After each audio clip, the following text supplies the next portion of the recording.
오늘 하나님께서 우리에게 주신 은혜의 말씀은 요한일서 3장 4절. 죄를 짓는 자마다 불법을 행하나니 죄는 불법이라.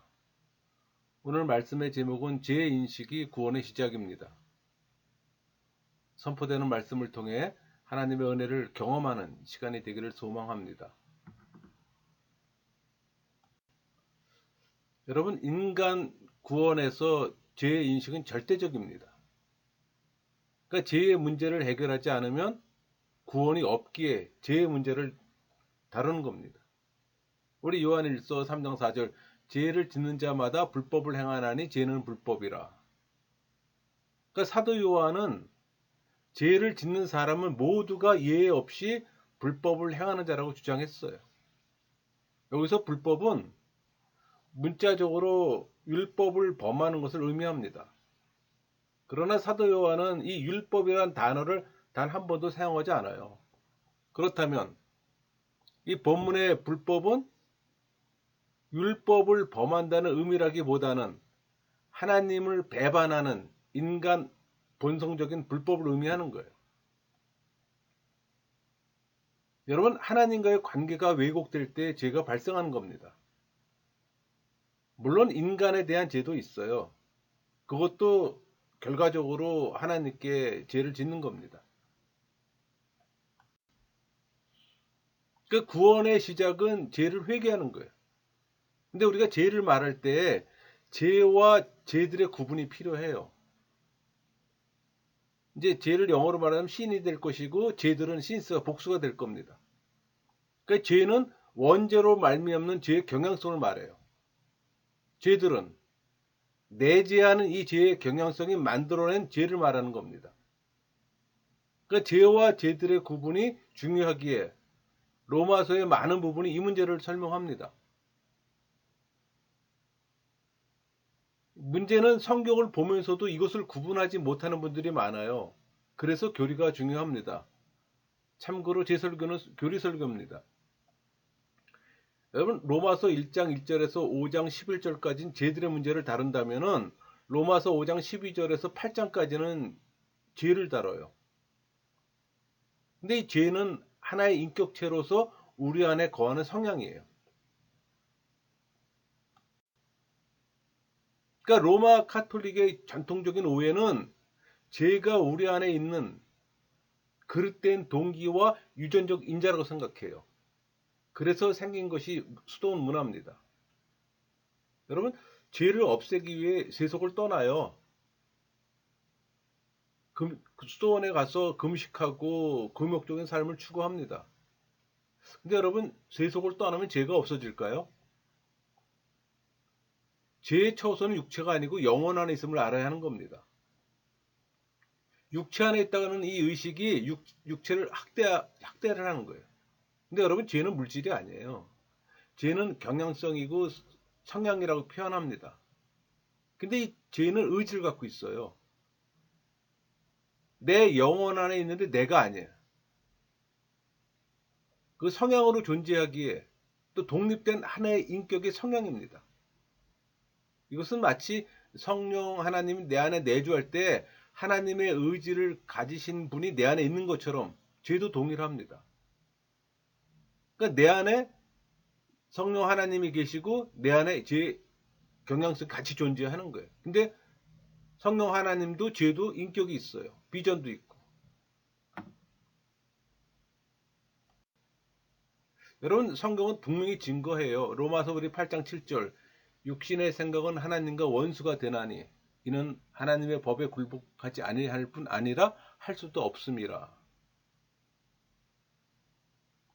죄에 사로잡혀 있는 육신은 하나님과 어떤 관계도 맺을 수가 없어요.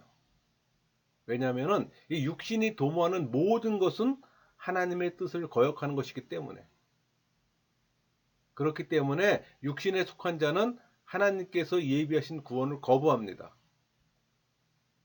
그러니까 성경에서 하나님과 모순되지 않는 죄의 개념이라 찾아볼 수가 없어요. 죄는 반드시 하나님과의 관계에서 하나님에게 모순되는 성질의 것임을 알아야 하는 거예요. 그래서 우리는 죄를 하나님께 자백하고 용서를 구해야 하는 겁니다. 여러분, 성경이 말하는 죄를 판단하는 기준은 뭘까요? 하나님께서 친히 인간에게 주신 율법입니다. 그러니까 율법이 죄의 본성인 이 불법을 판결하는 기준이 되는 거예요. 우리 로마서 7장 7절에 율법으로 말미암지 않고는 내가 죄를 알지 못하였으니, 이 말은 율법이 죄를 깨닫게 해준다는 걸 보여주는 겁니다. 그렇기 때문에 율법에 가까이 서 있는 사람은 자신이 죄인임을 깨닫게 되는 거예요. 또 그것을 깨달을 때 우리는 삶의 규범으로 주신 율법에 또 순종하게 되는 거고. 근데 여러분, 개역 성경에는 죄와 죄들이 섞여서 번역되어 있어요. 근데 이걸 구분하는 예를 한번 들어볼게요. 감나무가 있어요. 감나무는 죄, 신이 됩니다. 근데 그 감나무에서 열리는 감들 있잖아요. 이게 신스. 구분할 수가 있잖아요. 그러니까 생명의 원천은 감나무예요. 근데 감들은 이 감나무에 있게 열리는 겁니다. 마찬가지로 우리가 죄인이라고 말할 때는 악을 행해서 죄인이 아니에요. 모든 사람은 죄가 있어요. 그 죄는 성향으로 우리 영혼에 거하는 겁니다. 내 안에 있지만 내가 아니에요. 그러니까 사도 바울이 피 흘리게 싸우라는 말은 죄와 싸우라는 말이에요. 그래서 죄의 바른 인식이 필요한 겁니다. 문제는 죄의 개념은 없고 죄들의 개념만 있는 거예요. 예수님이 우리 대신 죽으신 것은 죄 때문입니다. 죄들 때문이 아니에요. 신 때문에 죽은 거지 신 때문에 죽은 게 아니라는 얘기예요. 원죄로 말미암는 죄, 신은 내가 만든 것이 아니고 내가 아니에요. 그런 인식이 필요합니다. 여러분, 많은 분들이 착각하는데 죄와 악은 같은 말이 아니에요. 모든 죄는 악하지만 모든 악이 다 죄는 아닙니다. 그 예로서 뭐 천재지변이나 질병은 악한 거지만 그것들은 죄가 아니에요. 그러니까 죄는 자유의지를 지닌 인간이 직접 책임을 지고 정죄를 받아야 할 도덕적 악을 가리키는 거예요. 우리 요한일서 3장 4절 말씀처럼 죄를 짓는 자마다 불법을 행하나니 죄는 불법이라. 그러니까 사도 요한은 죄를 짓는 사람은 모두가 예외 없이 불법을 행한다고 주장하잖아요.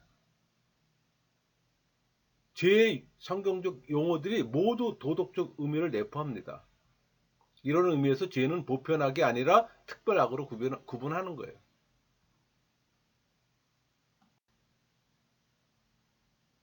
여러분, 우리가 죄들이라고 말할 때 죄로부터 나오는 행위들을 말하며 또 우리는 이걸 악이라고 말합니다.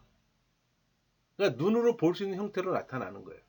내가 죄악을 행할 때 죄악을 신스를 계획하는 것은 내가 아닌 죄입니다. 그러니까 죄는 하나의 인격체로서 우리 안에 거하는 성향이에요. 이 죄는 비전도 있고 인격도 있다 그랬잖아요. 그러니까 죄악을 만들어내려면 육체가 필요해요. 그러니까 우리 안에서 우리를 유혹해서 죄를 행하게 합니다. 근데 많은 오해가 있어요. 사단이 나를 유혹한다고. 아니에요, 여러분. 성경은 죄가 유혹한다고 증거예요. 내 안에 내주하는 죄가 나를 유혹하는 거예요. 그러니까 악을 만들어내는 주체는 납니다. 죄에 대한 책임이 나에게 있는 거예요. 근데 여러분, 구원의 핵심은 죄의 성향을 이겨내야 하는 거예요. 먼저 그 죄를 깨달아야 합니다. 신을 깨달아야 한다는 얘기예요. 그게 우리 목이에요. 그러나 이 죄 해결해서 우리의 역할은 없어요. 그건 성령 하나님의 역할입니다. 성령 세례를 받을 때 이 문제가 해결이 되는 거예요. 많은 사람들이 오해하는 게 있어요. 도덕적 중립 상태가 존재한다고. 선도 아니고 악도 아닌 이 도덕적 회색 상태는 없어요. 왜? 죄의 절대성 때문에. 그러니까 엄격한 의미에서 선을 행하지 않으면 결과적으로 악을 행하는 겁니다. 성경이 증거하는 명백한 교훈입니다. 성경은 한 번도 선과 악에 있어서 인간의 중립적 상태를 인정하지 않아요. 인간은 선에 서 있든지 악에 서 있든지 둘 중 어느 한쪽에 서 있는 겁니다. 우리 마태복음 6장 24절 말씀처럼 한 사람이 두 주인을 섬기지 못할 것이니 혹 이를 미워하고 저를 사랑하거나 혹 이를 중히 여기고 저를 경히 여김이라. 너희가 하나님과 재물을 겸하여 섬기지 못하느니라. 한 주인을 섬기게 되면 다른 주인을 섬길 수가 없잖아요. 욕심내고 꾀를 내서 두 주인을 섬기려 한다면 한 주인도 섬기지 못하는 결과를 초래해요. 그러니까 하나님과 세속, 의와 불의, 선과 악 사이에 적당히 살아갈 수 없다는 것을 분명히 증거하는 겁니다. 여러분 그 양다리 거치고 사신 분들 있잖아요. 죄송하지만 양다리 자체가 악입니다. 의로운 자로 인정받기 위해서는 죄에 대한 완전한 결별을 선택하게 되는 겁니다. 그러려면 죄에 대한 인식이 있어야 되잖아요. 죄들이 아닌 죄, 신스가 아닌 신. 여러분 죄는 단순히 뭐 선을 행하지 않는 것이 아니에요. 죄는 적극적인 성격을 지닙니다. 그러니까 죄는 살아계신 하나님께 반항하는 이 적극적인 거예요. 아까 말씀드렸잖아요. 죄는 인격도 있고 비전도 갖고 있다고. 죄는 하나님의 주권에 반역하는 생각과 말과 행동인 겁니다. 여러분은 의식하지 못할 뿐이지. 여러분 아담과 하와가 죄를 짓게 된 원인을 한번 기억해 보세요.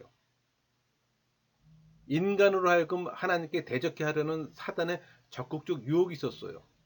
또 인간에게는 하나님과 같이 되려고 한 교만이 있었어요. 예를 들면 하나님이 아닌 다른 무엇을 하나님 자리에 놓는 행위는 우상숭배입니다. 우리 말씀이 잘 증거하잖아요. 마태복음 6장 24절 한 사람이 두 주인을 섬기지 못할 것이니 혹 이를 미워하고 저를 사랑하거나 혹 이를 중히 여기고 저를 경히 여김이라. 너희가 하나님과 재물을 겸하여 섬기지 못하느니라. 골로새서 3장 5절 그러므로 땅에 있는 지체를 죽이라. 곧 음란과 부정과 사욕과 악한 정욕과 탐심이니 탐심은 우상 숭배이니라. 모든 죄는 하나님의 주권에 반역하는 적극성을 띠는 겁니다. 죄는 결코 인간에게 무엇이 결핍된 것이 아니에요. 우리는 적극적 성격을 지닌 죄의 본질을 분명히 알아야 하는 겁니다. 그래야 죄의 은밀한 유혹과 공격을 능히 막아낼 수가 있는 거예요. 여러분 하나님에게 반역하는 일이 죄라고 할 때 그 기준은 뭘까요? 하나님께서 도덕적 삶의 표준으로 정하신 율법이 죄의 기준입니다. 죄는 하나님께서 정하신 율법에서 어긋나게 행하는 걸 의미하는 거예요. 우리 요한일서 3장 4절 죄를 짓는 자마다 불법을 행하나니 죄는 불법이라. 로마서 4장 15절 율법은 진노를 이루게 하나니 율법이 없는 곳엔 범법도 없느니라. 그러니까 죄란 하나님의 율법을 떠나서는 생각할 수가 없는 거예요. 여러분 우리가 보통 죄라고 말할 때 죄가 동반하는 두 가지 요소가 있어요. 죄책과 오염입니다. 그러니까 죄책이란 죄에 대한 책임을 말하는 거예요. 이 죄책이란 죄를 범한 자가 받게 되는 죄값, 다른 말로 하면 죄의 형벌을 가리키는 거예요. 그래서 로마서 6장 23절 죄의 삭은 사망이라고 그랬잖아요. 이 죄책은 예수님에게 전가되었다고 죄에 대해 가책도 느끼지 못한다는 말은 아니에요. 이 죄책이 예수님께 전가되었다는 것은 죄에 대한 형벌이 이전되었다는 것이지 죄책감까지 이전된 것은 아니에요. 그러니까 예수의 믿음으로 죄 용서함을 받고 칭의를 받을 때 지은 죄책은 면제됩니다. 그러나 오염은 그대로 남아 있어요. 그래서 신앙인은 죄로부터 괴로움을 당하지 않기 위해 성령의 지배를 받아야 합니다. 로마서 8장 5절 6절 육신을 따른 자는 육신의 일을 영을 따른 자는 영의 일을 생각하나니 육신의 생각은 사망이요 영의 생각은 생명과 평안이니라. 여기서 영은 성령이 아니에요. 하나님 말씀을 의미합니다. 그러니까 영을 따르는 자는 하나님을 위해 목표를 세우며 추구하는 자예요. 그리고 영을 따르는 자가 이 목표를 세우고 추구해가는 모든 과정에는 성령의 또 개입이 필요하고 이 오염 여러분 오염이란 그 부패한 성향을 가진 걸 가리켜요. 그러니까 다른 말로 죄의 경향성을 말하는 겁니다. 우리 욥기 14장 4절 누가 깨끗한 것을 더러운 곳 가운데서 낼 수 있으리까 하나도 없나이다. 그러니까 이 말씀은 인간의 원죄성을 암시하는 거예요. 그 말은 인간은 죄인이기 때문에 깨끗할 수 없다는 것을 암시한다는 얘기예요. 그러니까 이런 오염은 죄책의 결과라고 할 수가 있는 거예요. 그러니까 인간은 하나님의 원죄로 말미암아 또 부패한 성질을 가지고 태어나기 때문입니다. 여러분, 이 죄책과 오염은 모두 원죄에 수반되는 결과로서 아주 매우 밀접하게 연결돼 있어요. 그러나 뭐 죄책과 오염이 반드시 같이 나타나지는 않아요. 그러니까 우리 죄가 예수님께 전가되어 그리스도께서는 죄책을 가지셨지만 오염은 없잖아요. 그 고린도후서 5장 21절. 하나님 죄를 알지도 못하신 이를 우리를 대신하여 죄를 삼으신 것은 우리로 하여금 그 안에서 하나님 의가 되게 하려 하심이라. 그러니까 그리스도인은 죄책은 없으나 오염은 가지고 있어요. 아까 죄의 경향성이라고 했잖아요. 그러니까 예수님은 죄책도 오염도 없는 무죄한 분이셨어요. 그 반면에 인간은 죄책과 오염을 가지고 있었던 죄인이었잖아요. 다만 인간의 죄책이 예수님께 전가됨으로 예수님께서는 죄책을 가지셨고 신앙인은 죄책을 전가시켰기 때문에 오염만 갖고 있는 겁니다. 그래서 지금 성령 세례 받는 자들에게는 이 죄책이 없는 거예요. 왜? 예수님께 전가시켰기 때문에. 그 대신 그리스도의 의를 전가받았잖아요. 그래서 구원을 받은 거예요. 그러니까 인간의 죄책을 아무 죄도 없으신 하나님께 감당하신 겁니다. 이 구원에 대한 바른 교리 이해가 있어야 되는 거예요.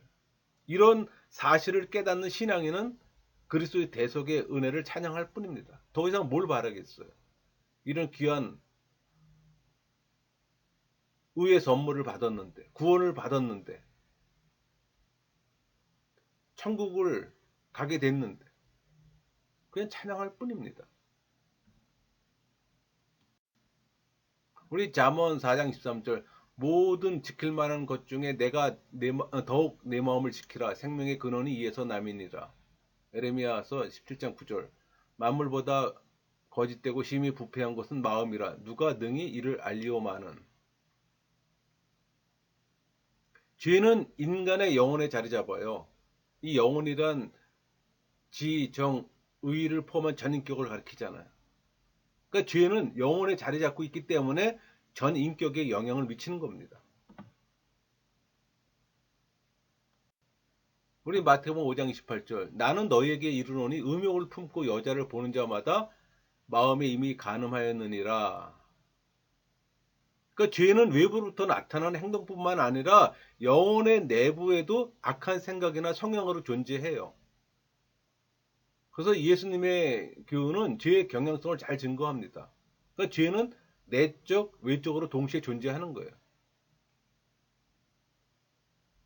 그러니까 죄는 서로 밀접하게 연결돼 내적인 죄는 필연적으로 외부로 나타나고 외적인 죄는 내적인 죄를 더 심화시키는 거예요. 그러니까 우리가 죄를 회개할 때 외부로 나타난 죄뿐만 아니라 우리 안에 내재된 어떤 내부적 죄, 예컨대 뭐 음욕, 교만, 형제에 대한 믿음, 시기, 질투 이런 것들을 철저히 드러내고 회개하는 겁니다. 우리 회개가 사람들을 보여주기 위해서 하는 게 아니잖아요. 오로지 하나님과 관계에서의 회개잖아요. 그럴 때 우리 내면에 저 깊숙이 있는 그 모든 것들을 다 꺼내서 다 하나님 앞에 드러내놓고 회개해야 되는 겁니다. 형식적인 회개는 아무 의미 없어요.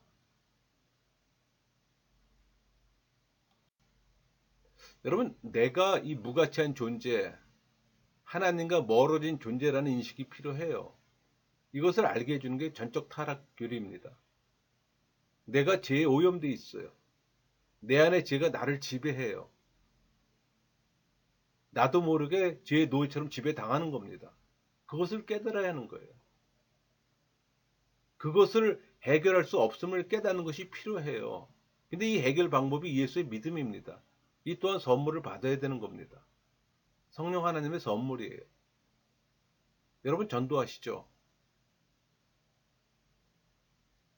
여러분, 전도는 내가 죄를 설명할 때 대상이 그것을 깨닫고 내가 어찌하나요? 인식할 때 예수님이 해결 책임을 알려주는 게 복음이에요. 근데 문제는 전도자 자체가 그런 인식이 없다면 잘못된 거죠. 여러분, 죄 인식이 없으면 복음도 없어요.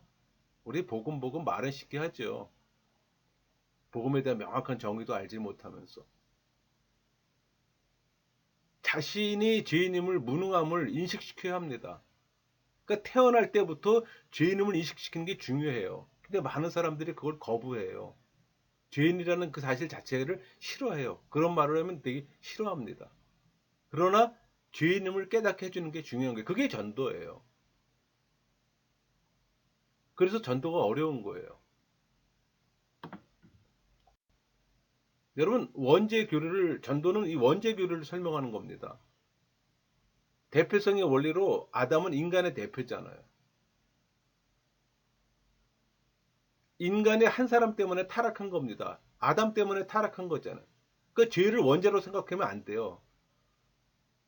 아담으로부터 물려받은 것도 아니에요. 그렇게 가리키면은 통일교의 피해 교리라는 이단적 가르침이 나오는 겁니다. 원죄라는 말은 아담에게만 적용되는 거예요. 나머지 사람은 죄인이라는 용어로 사용해야 됩니다. 우리에게는 원죄가 없어요. 아담만이 죄 없음과 죄 있음 두 가지를 경험한 겁니다. 우리는 그 상황을 몰라요. 우리가 아담처럼 죄 없음을 경험해 보지는 못했던 거예요. 우리는 날 때부터 죄 있음만을 경험하기 때문에. 그래서 우리 안에 원죄가 있다는 말은 틀린 겁니다. 아담에게만 원죄가 있어요. 후손은 원죄로 말미암는 죄로 표현하는 겁니다. 여러분, 구원의 시작은 죄를 회개하는 겁니다. 어려워요. 쉽게 깨닫는 것은 아닙니다. 성령의 도움 없이는 깨닫기 어려워요. 물론 신스는 쉽게 깨닫죠. 쉽게 회개하는 거죠. 그러나 죄는 성령의 도움 없이는 깨닫기가 어렵다는 얘기예요. 죄는 내 문제가 아니잖아요. 근데 전도할 때 핵심 포인트는 죄를 인식시킨 후에 복음을 전해야 하는 겁니다. 근데 이 원리를 모르기 때문에 전도는 안 하고 교회로 초청만 하는 겁니다. 그래서 종교인의 전도는 전도가 아니에요. 전도는 성령 세례 받은 신앙인이 해야 하는 겁니다. 종교인은 전도를 할 수가 없어요. 그냥 교회로 초청만 하지. 전도할 때 죄에 대한 인식을 시켜주고 그걸 깊이 깨달았을 때 복음을 전해야 되는 건데 본인도 그 죄에 대한 인식이 없는데 어떻게 그 죄에 대한 인식을 인식시키겠어요. 여러분, 불신자를 초청해서 교회에 오는 것도 중요해요. 또 그게 없으면 안 되잖아요. 근데 교회 안에 오면 다 해결되나요? 교회 안에 오면은 그다음부터는 목회자 역할이 중요합니다. 복음을 선포해서 성령의 역사로 회심을 일으키는 역사가 일어나게 하는 게 중요하다는 얘기입니다. 그러려면 바른 복음을 선포해야 되는 거예요. 바른 복음으로 설교를 해야 되는 겁니다. 우리가 말씀을 전할 때 그 말씀에는 세 가지가 있어요. 스피치, 보이스. 그러니까 소리로서의 말씀이 있고, 프리칭, 성육신하신 예수 그리스도를 전해야 되는 겁니다. 흉내내서는 안 되는 거예요. 본질적인 바른 복음을 전해야 되는 겁니다. 그 바른 복음을 전할 때 그때 성령의 역사가 일어나면 목회자가 강단에서는 성육신하신 예수 그리스도를 선포하지만 그걸 받아들이는 사람은 성육신하기 전에 예수 그리스도를 받아들이는 거예요. 그게 성령의 역사예요, 여러분. 목회자는 그냥 성육신하신 예수님을 선포하는데 받아들이는 사람은 그 말씀을 통해 성육신하기 전에 로고스 말씀으로 받아들이는 거예요. 그때 예수의 믿음이 내 안에 들어오는 겁니다. 그러면 간단하잖아요. 그럼 목회자는 강단에서 성육신하신 예수 그리스도만을 선포해야 되는 겁니다. 예수 그리스도의 죽음과 부활을 선포해야 되는 거예요. 그 다른 거 외에는 선포해서는 안 되는 겁니다.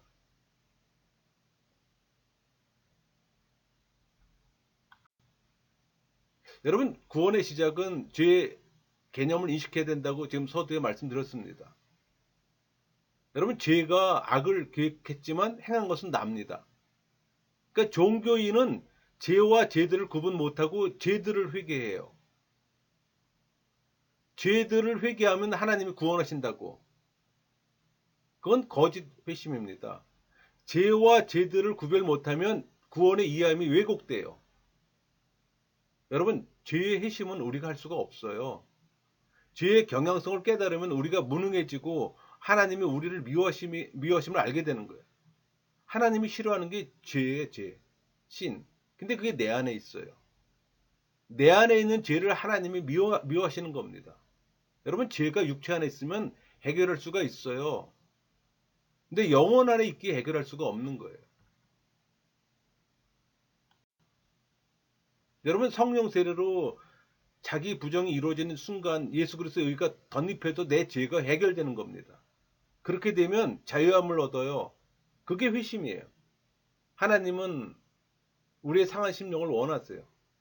여러분, 타락은 하나님을 떠남입니다. 회심은 하나님께 돌아옴이잖아요. 이게 구원이에요. 근데 구원파들은 거듭난 자는 죄를 행할 수 없다고 주장합니다. 교리의 무죄함이에요. 거듭난 사람도 죄를 행할 수가 있어요. 다만 죄들의 개수를 줄일 뿐입니다. 조건이 있어요. 성령의 지배를 받는 삶을 살아야 합니다. 죄인된 인간의 의지로는 불가능해요. 자기 행위를 주장하고 양심을 느끼지 못함은 회심하지 않은 증거입니다. 새 사람이 된 것은 하나님의 시각으로 죄를 미워하는 이 정서적 상태를 가진 사람을 말하는 거예요. 회심한 사람도 일시적 잘못을 할 수가 있어요. 그러나 지속적인 잘못은 할 수 없습니다. 만약에 동일한 죄를 지속적으로 반복한다면 그 사람은 회심한 사람이 아니에요. 그러니까 하나님의 은혜로 죄를 인식하고 죄의 문제를 해결하는 여러분 되기를 소망합니다. 말씀을 마치겠습니다.